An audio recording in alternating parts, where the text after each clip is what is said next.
boss! Welcome back, and congratulations! I've heard you'd finally stopped shrinking. So, I guess this is how small you're going to be forever now.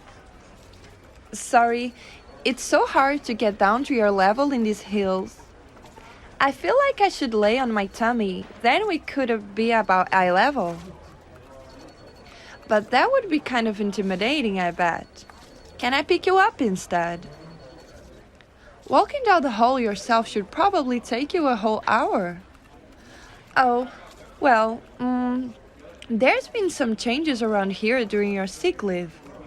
So much of upper management got the shrinking sickness that we kind of had to improve, and we decided it didn't make sense to leave all the corner offices empty for months and months.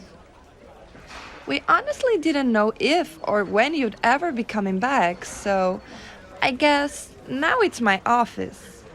But you can still use it. There's plenty of space for the both of us. And as a secretary, you'll need me close by anyway. It's not like you can type or use a phone, so I'll stay right by your side. I promise I'll be very careful. I'll hold you in both hands. Is that okay? I missed you. Things were really hard without you. I thought about calling you almost every day, but I figured you had a lot on your mind already. Last I saw you, when you were 2 feet tall, it looked like they enjoyed doting over you, getting to pick you up and carry you places.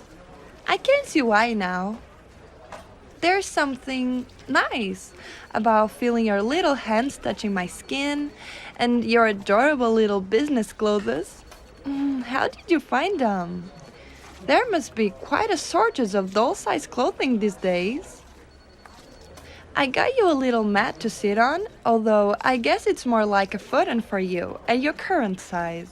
Good thing I didn't order your office furniture before you're officially done shrinking.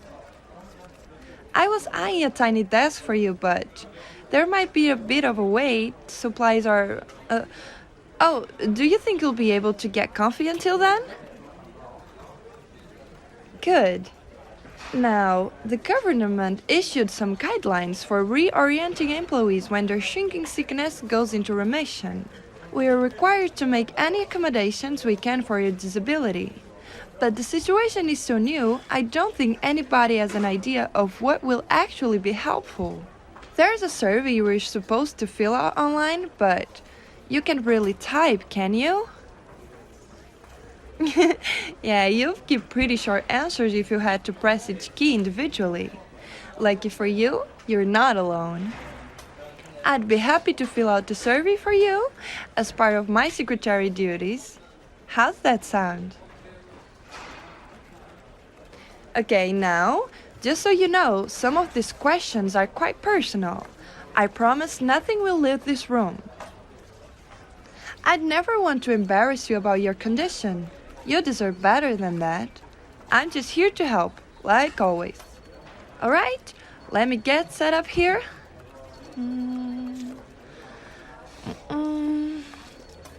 So, the first pair of questions are about your physical measurements. How tall were you before you got sick? That sounds about right. But I always wondered. I remember looking up to you. Not that I can still look up to you metaphorically, but I guess I'd still be towering over you if you hadn't got sick. I had a little growth spurt. You know how it is. Some people shrank, some people grew. Janet is still on leave. She can't fit in the elevator. I think they'll have to build her a new house as soon as she stabilizes. How tall are you now? Oh, that's quite interesting. You are exactly 1/8 of your previous height. And how much did you weigh?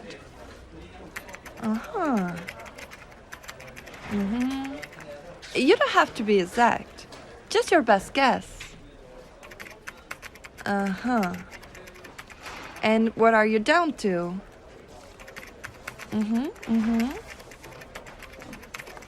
How's your appetite? Good. I hear some people struggle with that. Tinies just waste away. They don't want to eat. That makes sense. It must be hard to chew with a jaw that small. Lots of oatmeal and applesauce for you then. Well, not lots. I'm sure a spoonful is a gracious plenty for you now. How's your temperature? Well, the survey wants to know if you have any difficulty regulating your body heat. The office is said to be a little more chilly than usual. I hope that's not bothering you. It's so easy for bigger people to get overheated. We've already toned down the dress code. Things might get interesting if you had to wear even less clothes.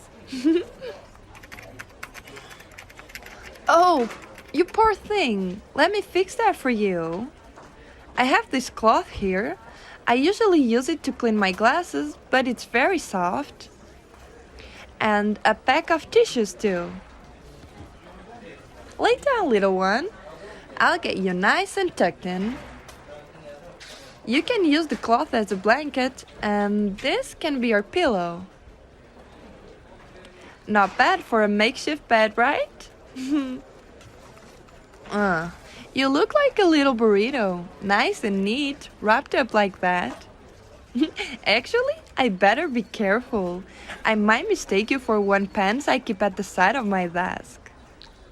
The blanket isn't to snug around you, is it? I couldn't help tucking you in. You just look so darn cute. Now, how would you describe changes in your social life?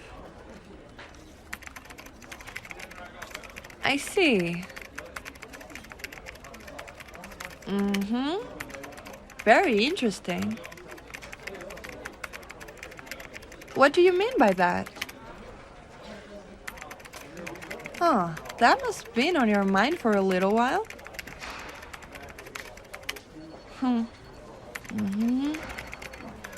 Do you find that infantilizing or comforting? There's a checkbox for each one, so you can select both if you want. Well, that's good to hear that it's not all bad.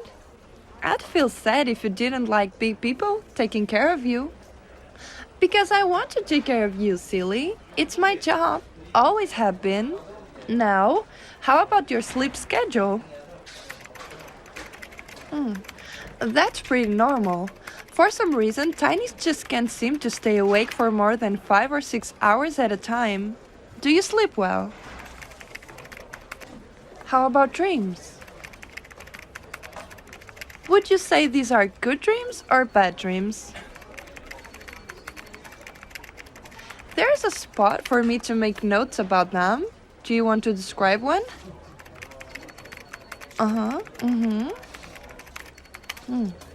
That sounds so peaceful. I often try to meditate and think about nice things before bed. Like a nice big grassy field, little cows in the distance, the green hills shifting with the wind. I like to imagine I'm part of this landscape like the rocks or the mountains. But I never remember my dreams. I wish I would. Maybe I could dream about that meadow instead of visualize it. But I'll just put that you're not having trouble sleeping. Have you had any trouble concentrating or remembering? Good. It's going to be nice having you back, even if you do need to take a midday nap. Oh, that's terrible. Is there anything I can do to help? Okay, that part's not on the survey, but I'm still getting some good notes. The whole point of this is helping you get what you need. And if you can write down your experiences, then maybe the shrinking sickness won't be so scary for people who are newly infected. I'm sure you'd have liked to have known that not everything was going to change, and people would support you no matter what. Of course, boss. I'd support you no matter what. Your worth as a person isn't based on what you can do for other people. It has to do with giving your best every day, no matter what your best looks like.